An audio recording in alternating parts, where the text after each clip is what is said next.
বিশ্বভারতীতে পড়তে আসা এক ছাত্রীর রহস্যজনক মৃত্যু। আরজিকর মেডিকেল কলেজ হাসপাতালে পড়ুয়া চিকিৎসক ধর্ষণ খুন ঘটনার মাঝে বিশ্বভারতীতে পড়তে আসা উত্তরপ্রদেশের ছাত্রীরও রহস্য মৃত্যুকে ঘিরে চাঞ্চল্য। উত্তরপ্রদেশ থেকে পড়তে আসা বিশ্বভারতী শিল্প সদনের ডিজাইনার বিভাগের তৃতীয় বছরের ছাত্রী নিবাসী হঠাৎ অসুস্থ হয়ে পড়ে। নাম অনামিকা সিং। ছাত্রী নিবাস কর্তৃপক্ষের তরফ থেকে বিশ্বভারতীর নিজস্ব হাসপাতাল পিয়ারসন মেমোরিয়ালে ভর্তি করা হয়। ছাত্রীর অবস্থার অবনতির দিকে স্থানান্তরিত করা হয় বোলপুর শিয়ান সুপার স্পেশালিটি হাসপাতালে।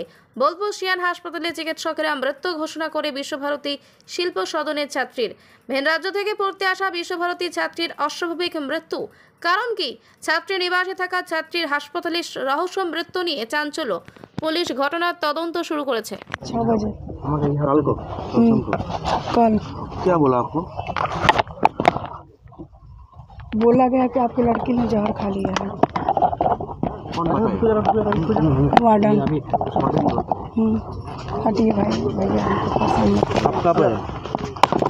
आज नहीं, आज ही सुबह आए हैं। क्या क्या लग रहा है आप लोगों को?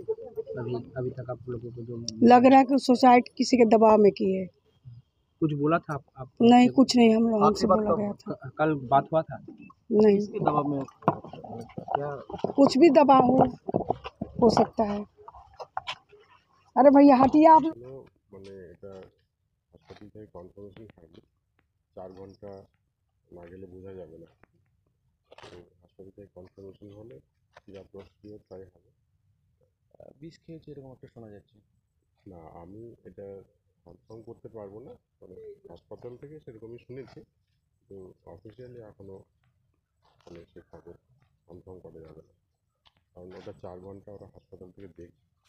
মা বাবা টাকা বলা হয়েছে। হ্যাঁ, একটা প্রশ্ন হচ্ছে, হাসপাতাল এই যারা হোস্টেল ওয়ার্ডেন তারা কি কোনো গাফিলতি দেখতে পাচ্ছে না?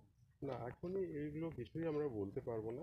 অসুস্থ হয়ে হাসপাতালে ভর্তি হয়েছিল, এই তারপরে এক্সপায়ার করে গেছে। হাসপাতাল থেকে বলেছে আমাদের সাথে, কিন্তু এখনো অফিসিয়ালি কনফার্মেশন হয়নি। 4 ঘন্টা অপেক্ষা করার নিয়ম আছে, যেটা